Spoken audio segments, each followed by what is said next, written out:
have come here to chew bubblegum and kick ass. And I'm all out of bubblegum.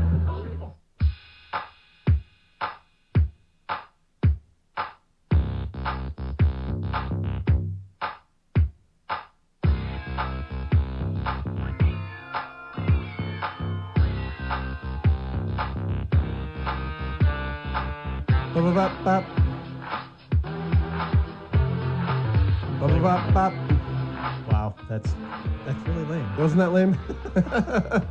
So it's Pint of Comics, Sir John and Johnny Ganache here on WESU Middletown, WESUFM.org. Hopefully you were a fan of that episode of the Broadway Radio Hour, because it was an awesome rerun from last week. Yeah.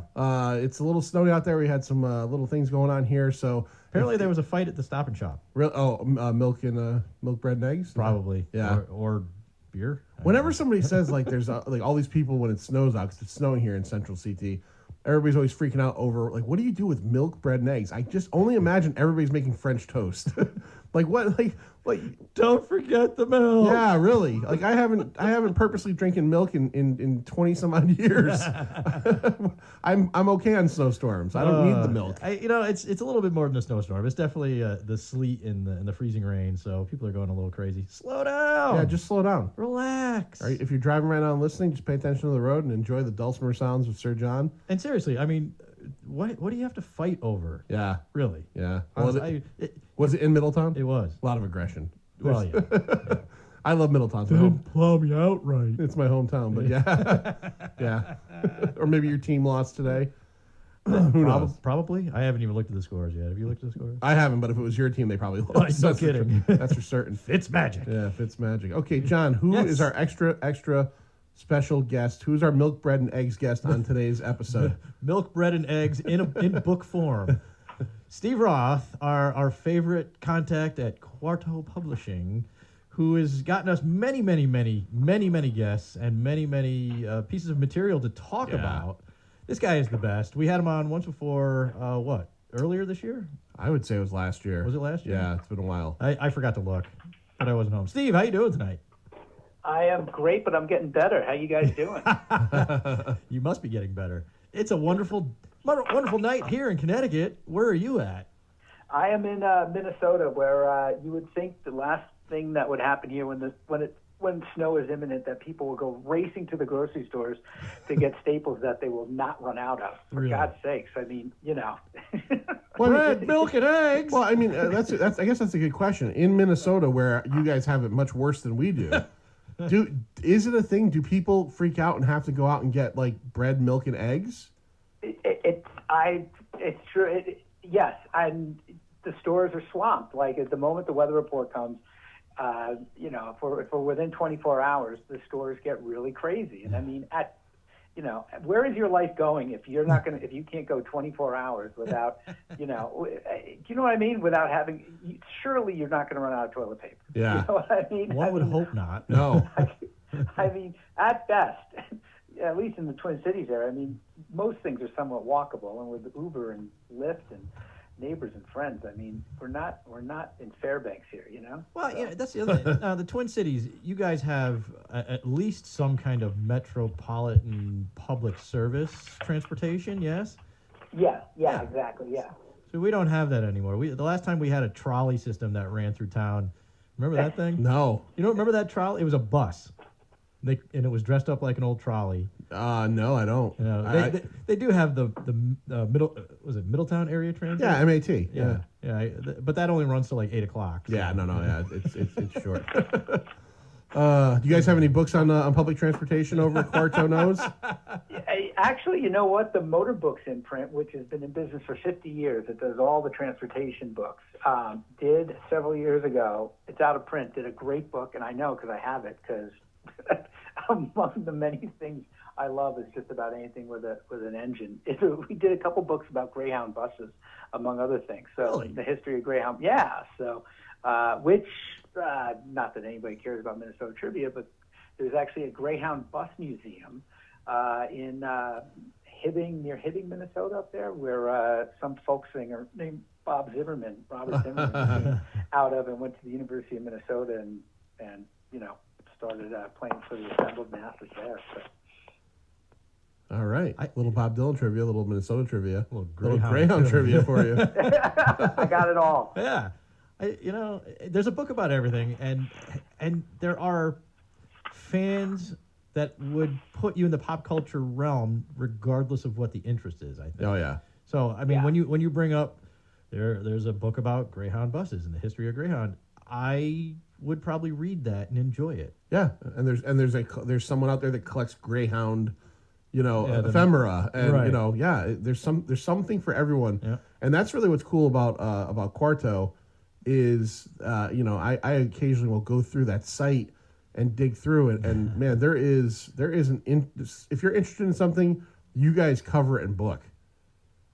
Yeah, we do. We say we publish books for enthusiasts, and there are so many things people are enthusiastic about. And I mean, even the most niche or mundane things, seemingly, like Greyhound buses or farm tractors or cult filmmakers, let's say, as far as one of our recent books. I mean, that's not just a niche. There's, it's an interest to somebody. It's kind of, it's relatable to someone, and we make books for those people who are really into those things. Well, last year you handed me one. It was all about John Hughes movies, or John Hughes himself, I believe. Basically both. Yeah. Yeah. So, is that still in print? Indeed, it still is. That was. I can't tell you I keep all of our books, but that was one I kept to myself because, jeez, I mean, I probably for any of us in this 40 plus age group, I would think. Is there any I can name a couple John Hughes movies I did not see more than once, but 90% of his movies, I mean, how many times, have we seen 16 Candles or Weird Science? I mean, I still occasionally will, roll my eyes hearing stories or trading dating stories with a buddy and go, girl, schmerl, like a young Robert Downey Jr. did, tapping his forehead in what movie, guys? That was Weird Science, right? Exactly. Yeah. He was one of the two, along with Robert Russler. He was one of the two. Yeah. he was the cool kids, right? That they wanted to impress. Exactly. Yeah. Robert Russler, best known at this point for being on Babylon 5 for a season. Nightmare on Elm Street 2. Was he really? Oh, that's right. He was Grady. That's right. We did that. We did a podcast on that movie, and he popped up in a lot of things then. Yeah. John Hughes. The thing about John Hughes too that I'm sure the book covers is that there's so many John Hughes movies that, so people think about like The Breakfast Club, and they think about 16 Candles, but then you get out there and Some Kind of Wonderful, right, and Planes, Trains, and Automobiles, and he really got out there, even to the point where it was kind of past the point where you're thinking of it as a John Hughes movie, like Uncle Buck, right? Yep. That's a John Hughes movie. And look at how many of those were turned into television series, because Weird Science was a TV series, which apparently is going to be again. Uncle Buck was 2 TV series. So there's that. It's pretty. And I think, didn't they do a 16 Candles TV show? I don't know if they did. I'd have to look that up. I don't know if they Someone's did. going to call. And they certainly did variations of Ferris Bueller's Day Off, at least 1 or 2 series, right? I am 95% sure, and I could be wrong on this. I think in the one series I know that they did, I think young Jennifer Aniston might have played the sister role, I think, on that. But that was obviously pre-Friends and all that stuff. That's stuff that's been wiped off of IMDb at this point. Yeah. What you're saying. So, Steve, Steve, besides a cat in the background going, what are some of the new? Now, I recently just got a care package from Steve, which we often get, and we're going to do some videos, which we love to do for you guys. And get the word out there. What are some of the holiday, treats that people can pick up from Quarto right now that are maybe new or coming out for the people in their lives? Well, right now, I'll tell you, first off, this year has been a really good year, and it's just the way these things kind of all, books get contracted and come together and kind of will publish all in one season. But we got some great books for movie lovers of almost any stripe. So first off, we've got a great book called Cult Filmmakers, 50 Movie Makers You Need to Know, which is one of these cool books. It's a perfect, not to sound like a complete shameless plug, but it truly is a good stocking stuffer size books. It's one of these books that, you probably wouldn't it's one of these what you would call like a dip-in book. You'll open the pages anywhere and just suddenly start reading about one of your favorite cult filmmakers, and it's pretty in depth. It's by Ian Nathan. I'm sorry, it's by Ian Hayden Smith. I apologize. Ian Nathan does another book that I'll talk about in a minute. But it's called Cult Filmmakers: 50 Movie Mavericks You Need to Know. And it's of course, Tim Burton, David Lynch, Anna Lily Amirpour. I mean, it goes really deep. There's a ton of people that I've never heard of in here, but there's a profile on each, and it goes into their movies and basically what makes them special. I mean, and it goes all the way. I mean, Ed Wood Jr. is in here. John Waters, of course, Quentin Tarantino, Susan Seidelman, George A. Romero. So it runs the gamut of the movie genres. And it's just, like I said, it's one of these cool books where you just pick it up and you can start flipping through it and go, I knew nothing about Lucio Fulci.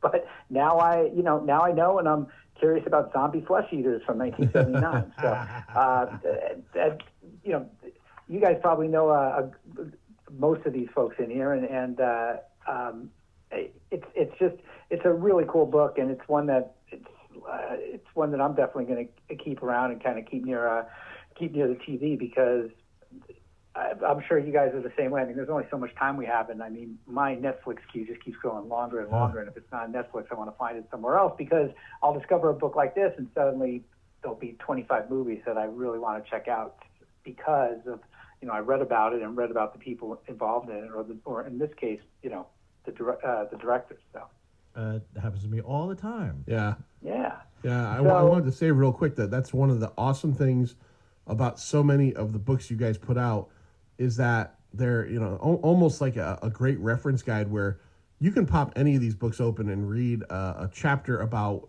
this or a chapter about that, and then put it down and go back. And, it's not necessarily, at least for me, always like a linear read.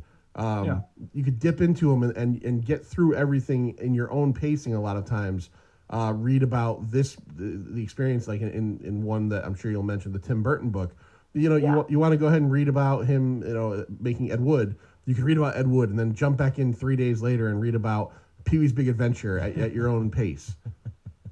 Right. And we also, it's easy to describe these books as coffee table books. I mean, the Cult Filmmaker books is, like I said, perfectly sized for, a stocking, but they're all these books are, and not to sound completely biased, but I'm also a book fan as well. I mean, these are quality, good hardcover books. Yes, I mean, they're not gonna suddenly fall apart on you 3 or 4 years from now after thumbing through it regularly. So something like Cult Filmmakers is a hardcover book, and you mentioned the Tim Burton book. And that's by Ian Nathan, the British film critic, and this is that's available now too. And this is an updated version. It's called Tim Burton, the Iconic Filmmaker and His Work. And it's been updated to include Dumbo. So, and talks about the possibility of him doing a Beetlejuice 2. So, but of course, in everything else before that, his whole career is covered. I mean, Edward Scissorhands, Corpse Bride, Alice in Wonderland, Ed Wood, Mars Attacks. I mean, it's funny because for me, it's a good. These books like this is a reminder where, of course, I knew that he did Mars Attacks, but at that moment might not have remembered it. You know what I mean? I went, oh, of course. Well, this is, how he did that movie, and all the behind the scenes stuff about it. So, and I haven't seen the live action version of Disney's Dumbo, but I've been curious about it, and certainly get some information about it. If you're going to cover Tim Burton, you want to cover everything. So, and Ian Nathan, he's done a couple of different books for us. He did a few years ago Terminator Vault, which is a big vault-like book about Terminator, and it's a good segue to Ian Nathan's latest book, Alien Vault. Oh my lord! Story and Legacy. Yeah. My lord, this book. This guy next to me is just like drooling over this book. You could probably talk about it as much as I can, but again, this is one where the packaging, it's in a slip sleeve. It's it's got some great ephemera.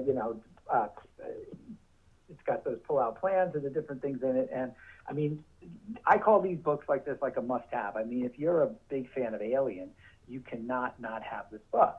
It's everything you need to know about about the movie franchise, and in addition, it's in this completely really cool, proud to have on your bookshelf packaging, and a nice slip sleeve kind of box, hardcover, and then it slides into a cool box. So does it have a whole chapter on Veronica Cartwright? Because that's one of Johnny Ganache's favorite actresses of all time. I think she wrote the foreword. Am I correct? She did write the foreword. Yeah. Ah, look at that. Yeah. Oh, I was thumbing go. through it hard the other night, man. I got my package from Steve the other day, and I'm planning out how we're gonna do the videos, and I pulled that out now. Now, not to be disparaging or because you're on here. I had just recently, for my birthday, gotten a Alien book that I had been looking forward to. My wife had gotten it for me, and it's a good book, but like it's supposed to kind of be like, the definitive Alien guide and all this stuff. And then this comes, and I'm like, like somebody needs to up their game a little bit, and it's not Quarto, because this book it's in a slipcase. It's incredible, and then you open up the first and last. The inside covers have these little pouches, and you gotta be careful. It's got a little sticker. You undo it, and then you open the pouches, and there's a replica script page that actually has it's a photostat or whatever, and it's got Ridley Scott's handwriting changing lines. There is a blueprint of the Nostromo. There's a sticker of the Nostromo patch. It is, if you are an Alien fan. Like, I can't say that's enough being an Alien fan. You have got to get this book. Yeah, I mean, in depth doesn't describe it enough. I mean, it's got this cool appendices. Did I get that right? Appendices. Appendices. The Nostromo. So there's one, the Nostromo Manifest, a guide to the ship's passengers in order of death. I mean, are you kidding me? Yeah. Who's it played by? The style, the death, details about the director's cut. I mean, it's just, you summed it up perfectly. And, just the photos alone are super, super cool. I mean, and how they made the monsters and just the illustrations. I mean, it's among my faves. And it's definitely, like I said, I don't keep all our books, but there's some I definitely keep, and that's one of them. So. Well, I tell all the Alien fans out there, if you're listening to this and you're looking at the one book that I think everybody knows what I'm talking about, or the Quarto book, and you got to make that choice with the dollars, pick the Quarto book. And what is the imprint? Because you guys use all different imprints. What's the imprint that one's under? Yeah, this one is actually an imprint that we bought a couple years ago called Epic Ink. Ink. And it's out of Washington, near Seattle, and their parent company is called Becker and Mayer, and they do a lot of cool licensed stuff. So, this is licensed, fully authorized, with 20th Century Fox. They have, and unfortunately they got pushed till next year, but we also do a lot of books on Star Wars, from kids learn to draw stuff to,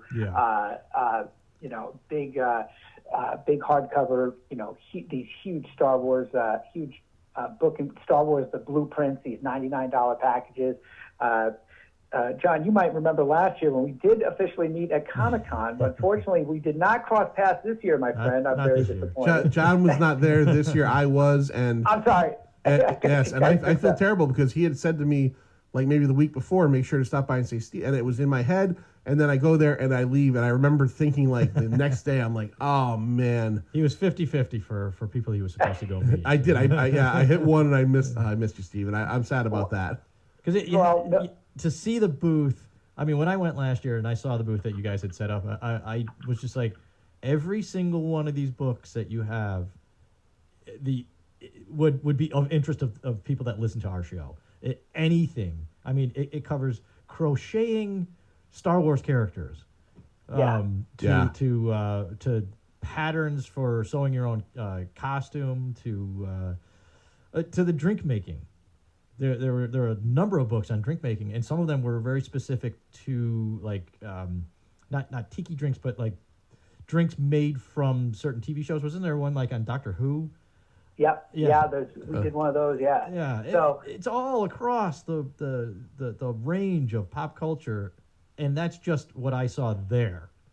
Right, just across. And the the cool thing is with the licensed stuff, I mean, anybody technically can write a book on Star Wars. It's what you have access to and you're allowed to use, right? So with this licensed stuff, I mean, we're working directly, Becker and Mayer is working directly with, Lucasfilm and those folks there to put these things together.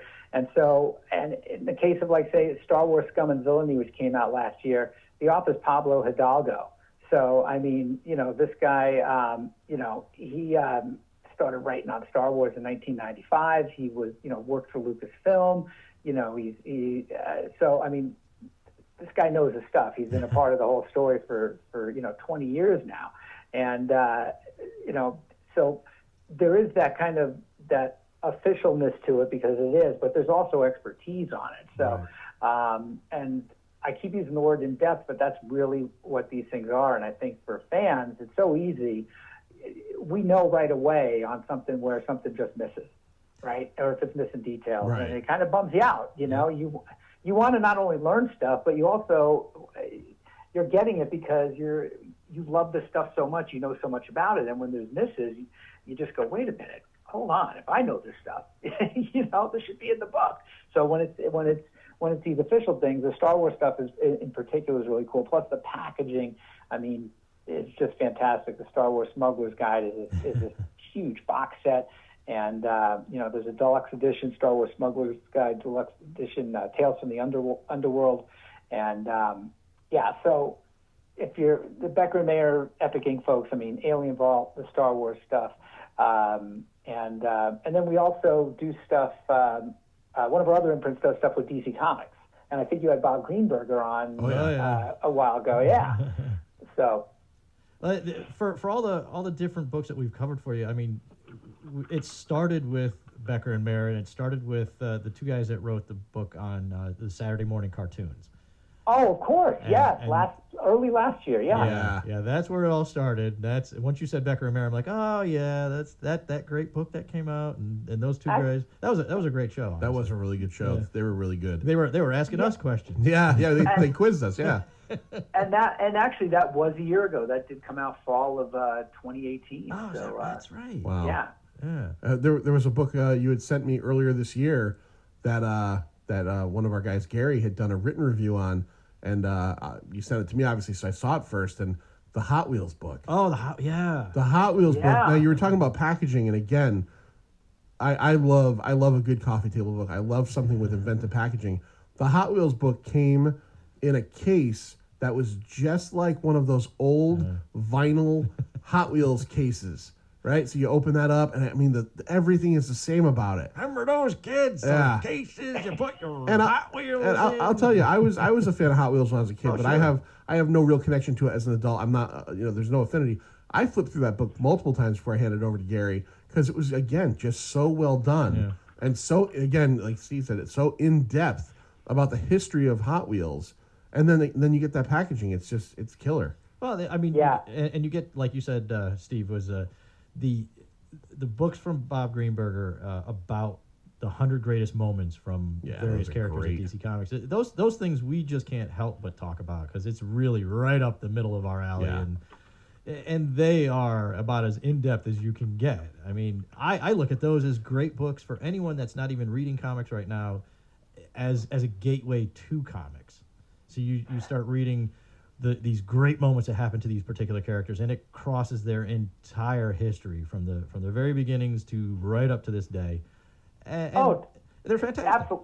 Absolutely. And I love, and I think most people who are really into this stuff, we love lists, right? We love annotation. I mean, it's true. I mean, it's not only easy to digest, but right away you can make the argument, well, how is this a hot 100 greatest moments? And in the case, I mean, Bob's an expert. He works for DC Comics, and this is Batman 100 greatest moments is the newest one that came out back barely 2 months ago in October. You did the video on it? We did that. You were with me on it. Okay. Yeah, we did it here. Yeah. That's right. Yeah. Couldn't remember if that was that one or that was the Batman one. I keep forgetting which one of these because there's so many of them at this point. There's Justice League, the superheroines. There's there's villains, Batman, superheroines, supervillains, Justice League, and and Justice League. And then next year we're going to have one, Justice League. They're all in the 100 Greatest Moments series. Yeah. So all by Bob Greenberger, and he's working on one now for The Flash, and that'll come out probably next fall, a year from now, which I've always been a big Flash fan, so I'm really looking forward to that one. And then after that, we'll have, it looks like there'll be one on Superman, that's a no-brainer. That's got to happen. So yeah, that makes sense. that's going to be that's going to be a hard one. There's so many Superman stories. Oh, yeah. I mean, so that's probably still another, over a year away. That's one that's going to take him a long while. But again, you've got an expert like, Bob Greenberger. He's was an editor at DC Comics for years, and he knows his stuff. And people might quibble and make some debates, but you can't debate the fact that he's passionate about the subject and he really knows it as well as anybody else. That he does. Yeah, absolutely. If not better. Absolutely. And I want to point out, and this is a little bit of a book spoiler, but I think this might entice people to pick it up. I still think it's a great thing. Is in the villains book. Number one villain in the DC universe is Adolf Hitler. I love that. I absolutely love that. It was so great. He at some point he had crossed into the comics, and you know what? If he showed up in there, then let's get him in there. It was awesome. Yeah, and let's face it. I mean, you can't really put him at like number 6. No, right? no, yeah. Or anywhere. I mean, if you're gonna have Hitler in the book, he's either number 1 or he's not in the book. I don't want to meet the person who's going to quibble with that. Yeah, right. Yeah, if Hitler was number 87, we've got a big issue. What do you mean the Monitor isn't one? Oh man, it's good stuff though. But you've gotten us so many different people onto the show. It's been great having you with us. It's been great having you bringing us all this great information to spread out to all our listeners. Yeah. Well, I'd be remiss if I didn't say thank you very much for the support. I mean, you guys are passionate about this stuff, and you've helped us sell books, and we so appreciate it. And shows like yours and the podcast. I mean, this is where people get their information nowadays, and that you guys have a voice and you're so passionate about it, and love talking to these folks. It makes my job easier, and I know I just want to say thank you. Hey, all we can do is say thank you. Yeah, thank you. Keep putting out those awesome books for sure. Yeah, definitely. I mean, and there's so many things that you could go to. I mean, when you go to the website, which I think you should give out. Yeah, now, give it out Steve. now so we can go do some PSAs, public service announcements, and then on the other side we'll talk more about more books. But give out everybody the information. Yeah, all our books are available on your various online book retailers and physical bookstores, independent chains, as well as directly from our site at quartoknows.com, where we routinely have different specials and different things are always on discount, especially this time of year. So there's no excuse. Buy them. Exactly. There is no excuse. And Steve, what is your official title? I am a senior marketing manager. Okay, officially. Senior marketing manager. Yeah, which is an indication, if nothing else, that I've been here for a long time now. So. And gold record holder, which we can talk after the break. Yes, hold that for after the break. Sure, my previous career, sure. All right, Pine of Comics. We'll be back, as Chuck Woolery says, in 2 and 2. Hi, this is Billy Johnstone, host of the Broadway Radio Hour. Join me every second and fourth Sunday of the month from 5:30 to 6:30 p.m. as I feature the best of Broadway from old classics to last night's curtain, as well as exciting interviews with some of Broadway's brightest stars. The Broadway Radio Hour, right here on WESU Middletown.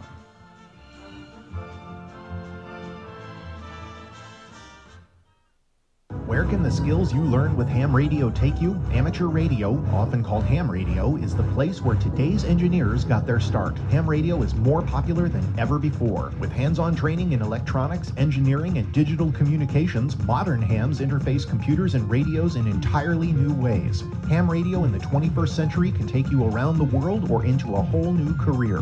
Learn more. Go to arrl.org. Join us.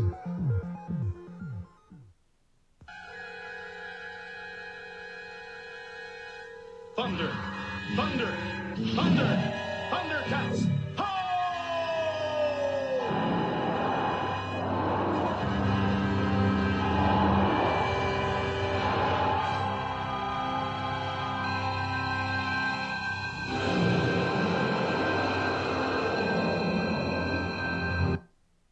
Hi, this is Nicolas Cage. When you're a teenager, there are a lot of things going on that can produce stress and anxiety. The pressures of school, dating, and the future in general can seem overwhelming sometimes.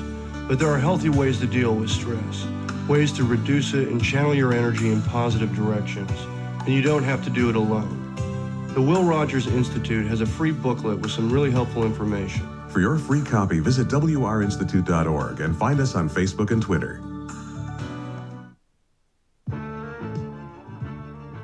Your mom had an accident. I'll take you to her. Uh-oh. Look, Wild Bill. Who was that? Some stranger. He said Donnie's mom was hurt. I didn't know if I should go with him. Well, just don't do what a stranger says. Check it out with an adult you know. Remember, a stranger Can mean danger. Now I know. and knowing is half the battle. G.I. Joe. Welcome back. Pint of Comics, Sir John with you. Johnny Ganache off to my left. This is WESU, WESUFM.org. If you're listening on your internet, which is where most people that are listening to our special guest tonight. What? Do you want to read this off? Yeah, I guess I'm. Yeah, let's read that off I can real read quick. that. But We should have planned this on the break. I was just going to say Steve Roth's name, and you just interrupted me in the middle of I'm that. sorry. Special guest Steve Roth Steve Roth of Quarto Publishing. Yes. Quarto knows. Steve, I got some information here for you. You'll probably be really interested in. All right, hit me. Next Sunday, December 8th, from 6 to 8 p.m. at Wesleyan University's Daniel Family Commons, we are holding a free-form jubilee celebrating WESU and WESU Radio's 80th anniversary. 1939 to 2019. Yes. Yeah. 80 years of this fantastic community-driven radio station. Pioneer of freeform radio. Hosted by one of our own DJs here, DJ Jenny Dahl of the Grand Central Station, which is on every Friday night. And we're going to have a whole bunch of acts going on. I'm not going to read them all off here because that would take up about a half an hour. And we have a half an hour. We have a half an hour, and it's Steve's half hour. Yeah, it is Steve's half hour. But if you're interested in going to this, there will be acts and speakers, and actually the mayor of Middletown will be there. Oh, the new mayor, the brand new mayor. The brand new mayor. There's a suggested donation of suggestion, so there's no actual ticket fee. Okay. But it is in the middle of our pledge drive at this point. Yeah, let's not forget that we need that dollar bills, y'all. Yeah, community radio supported by the community. Please give us what you can. That's right. We don't get when talent you like can. Steve Roth on here for free. Right. I don't want to tell you what we had to do, but Steve doesn't come cheap. So. Well, not to completely suck up. If I could go, if we had teleportation, and for goodness sakes, we should by now. Yeah, really. I would love to be there. I'm pretty sure we talked about this last time, but I have a big place in my heart for Connecticut, and not just because the first and so far only ex-Mrs. Roth and I met. She's from Wallingford. We both went to the University in New Haven. Oh, I live in Wallingford.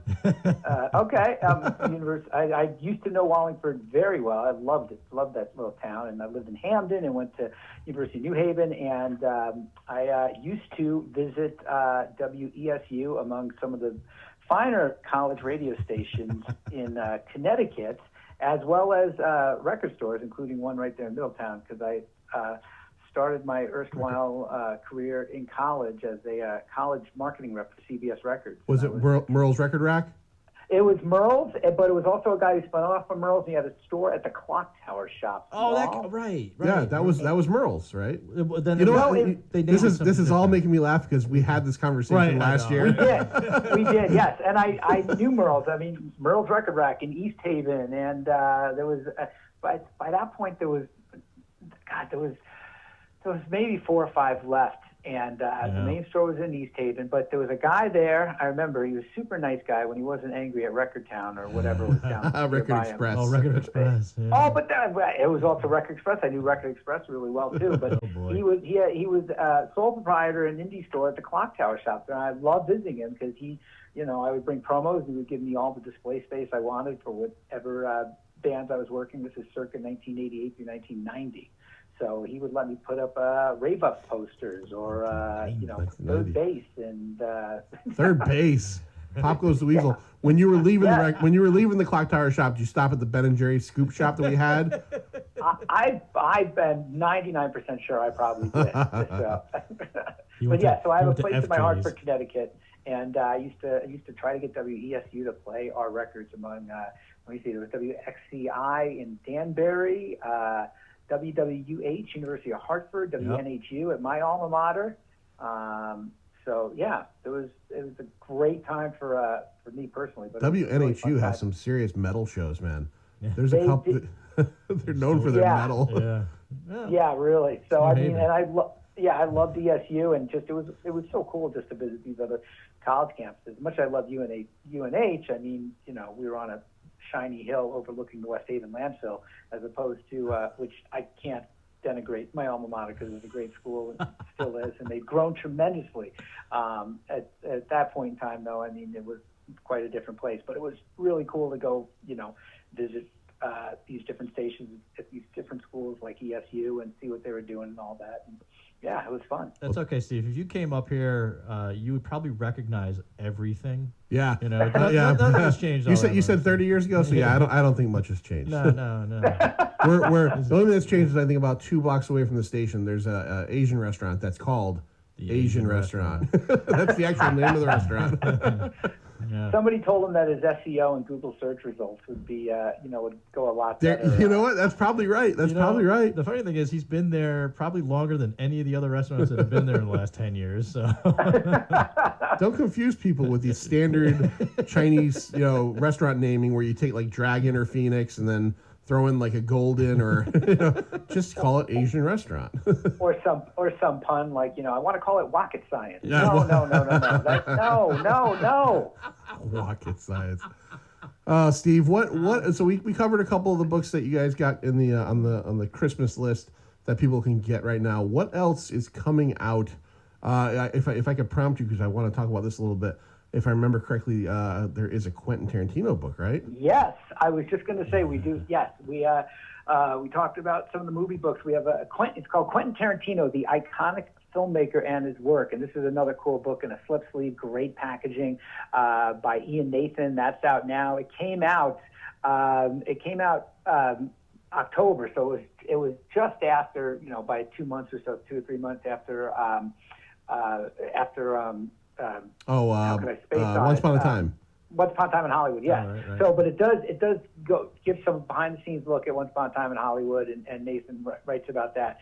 But it's in a really cool slipcase, a ton of really cool pictures, and it talks about his earliest stuff, how he, his influences, how he, kind of came up and developed his style, who he's frequent collaborators, favorite actors.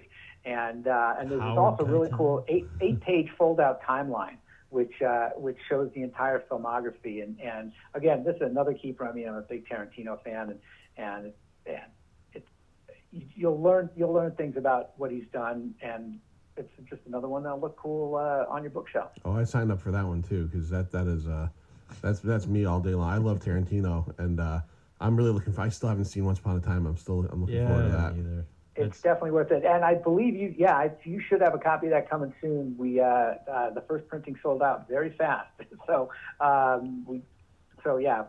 review copies took a second to get out to folks. So that's awesome. If you don't receive it in another week or so, give me a shout. I'll start screaming.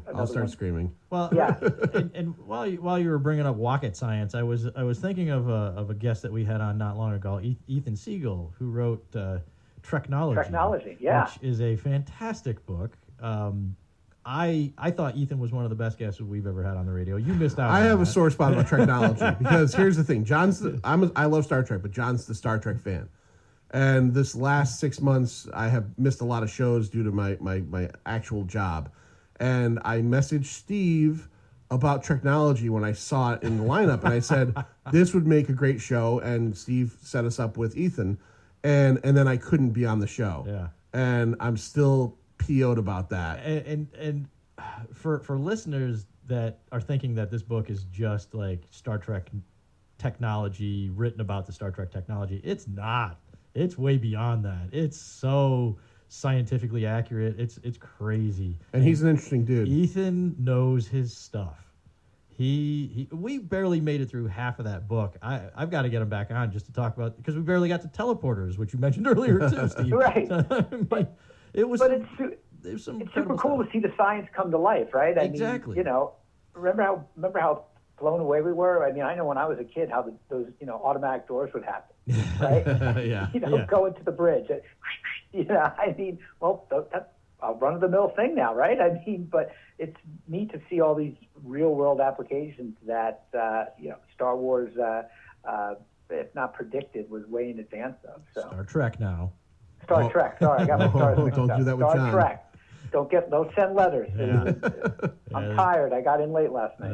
Those Star Wars fans would be a little crazy about that. So, not to mention the Trekkies, but yeah, Trekkers. See, that's where you're gonna get beat up. No, I'll say Trekkies every day of the week. The Trekkers are the ones that are. I had about their own little world. I had about a day or two of that book before I handed it off to John to do the show, and it was so good. It was so, again, just the real life science of how so much of what they put on the screen 50 years ago has either come very close to being true or how it could be true. It's getting very close to some of it too. I mean, we talked about the actual theoretical, practical applications of warp drive on that radio program. Yeah.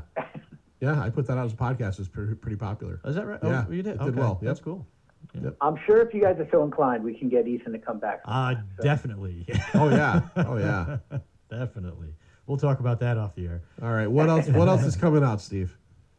Well, let's see. I told you about the biggest movie-related books, but we also just put out a couple months back a really cool book called Barbie Forever: Her Inspiration, History, and Legacy. And this is fully authorized with Mattel, just like our Hot Wheels book was. This is official 60th anniversary. Barbie turned 60 back in March, actually. And historian and best-selling author Robin Gerber wrote this book. And it is, again, it's fully authorized, but it goes through the genesis of how Barbie was first created.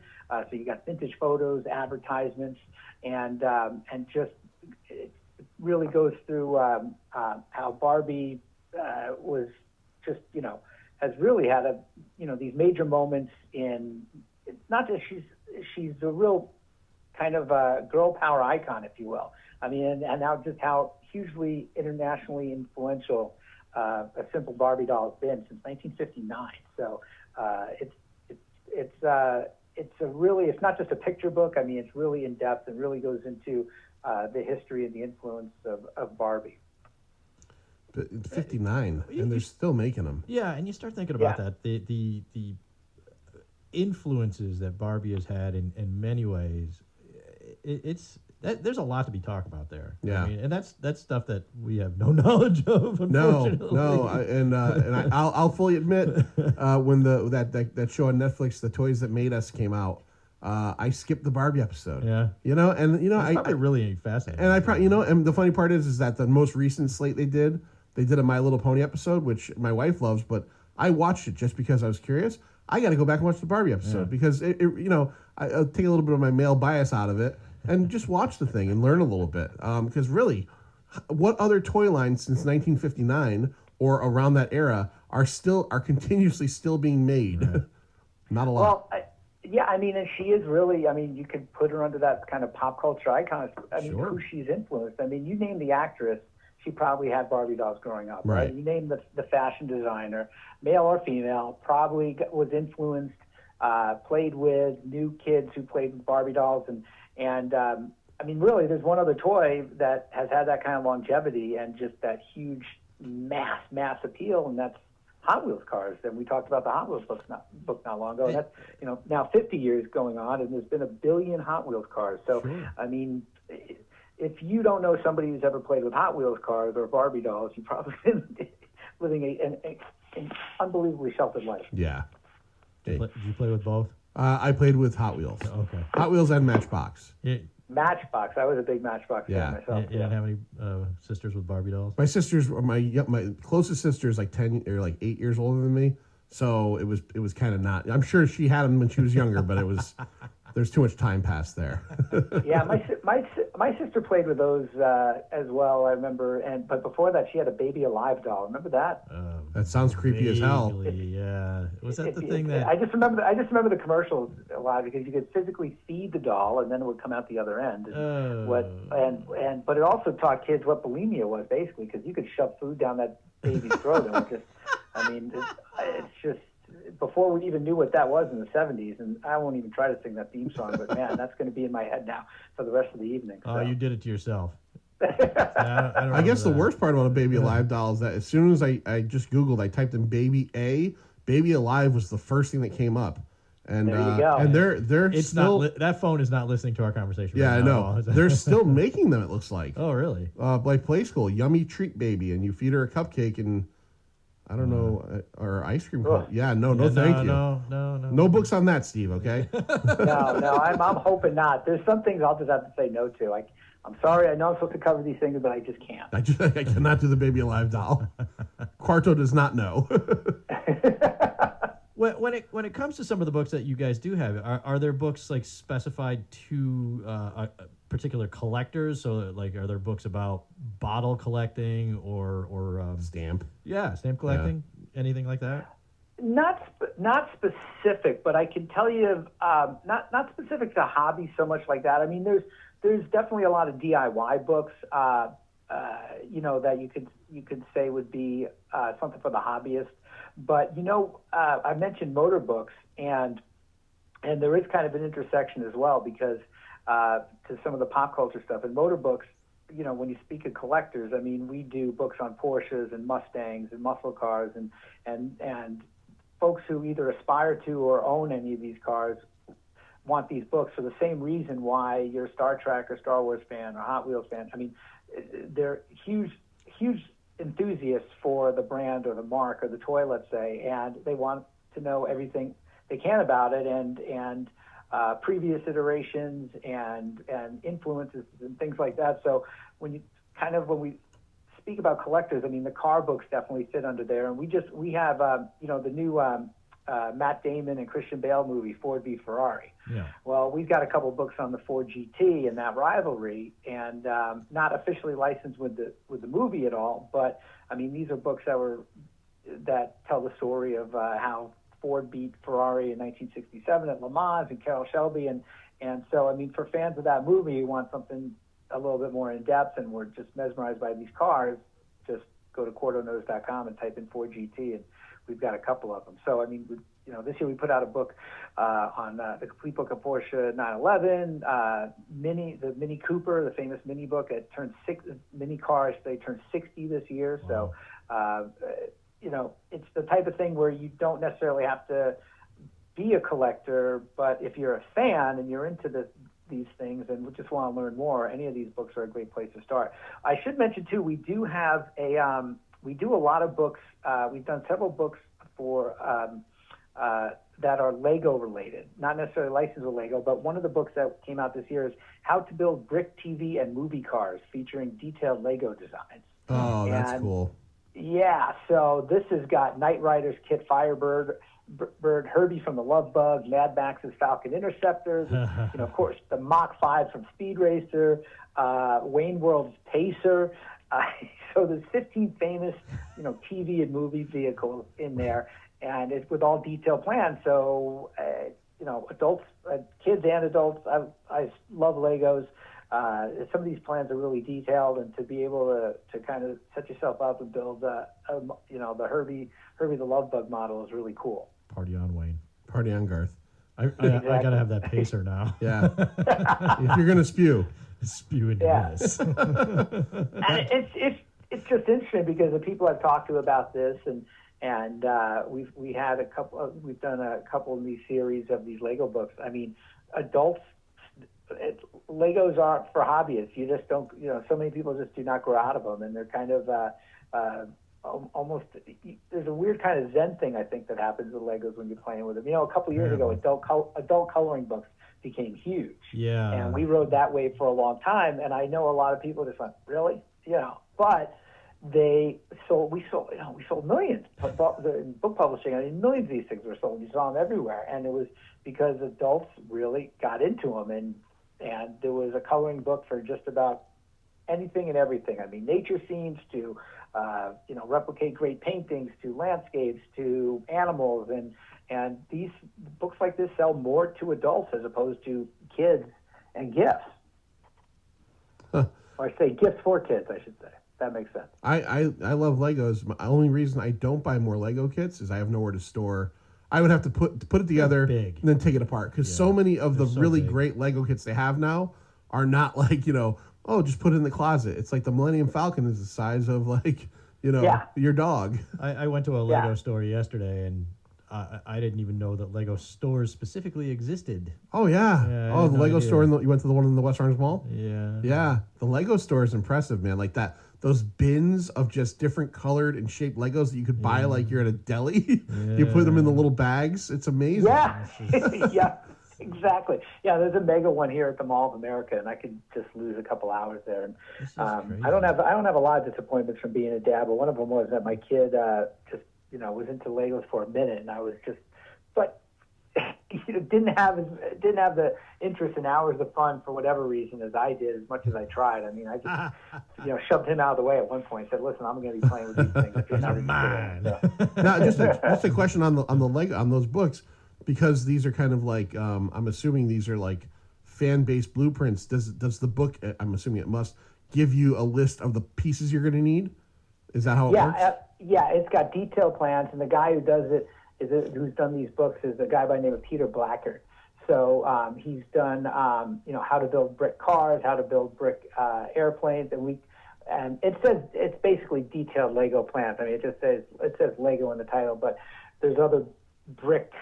It's not licensed with Lego, right. So we can't say it's an official book, but of course, it says right on the cover and throughout the book that Creo are good here, right? Is that what they're called? Creo? Have you ever seen those? Yeah. Those are like newer Legos, yeah. Creo. Yeah. Footsie with me here? Yeah. Yeah, so he's done a couple of these books, and he's a regular at Lego blog sites and brick blog sites and things like that. So he's a big name in the community there. Oh, we got a few minutes left, Steve. Yeah. Before we have to wrap up, what is coming? Give us one or two big things, maybe up our alley, maybe for next year, maybe past Christmas time, that you guys have coming up. The official Steve Roth list. Yeah. Yeah. Well, there's coming in the spring. Right now in April, there's two really big and buzzworthy, and folks are talking about them now, Star Wars related books. One's called Star Wars Traveler's Guide to Batuu, and the other one is Star Wars Book of Lists. Oh, and yeah, I like lists. Yes, exactly. So, so that's both of these we were hoping to get these out for the fall, but sometimes book production can be an ornery beast sometimes, and we want to get things right. So, Star Wars Galaxy's Edge, Traveler's Guide to Batuu, and this.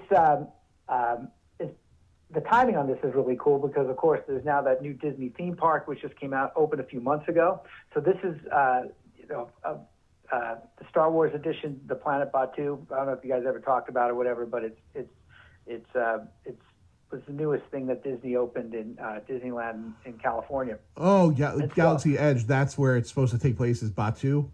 Yes, okay, exactly. I didn't know what you meant by that. Ooh. Yeah, this is the official guide to Batuu, and so it's written as if you were, you were basically a visitor from, somewhere, another part of the galaxy.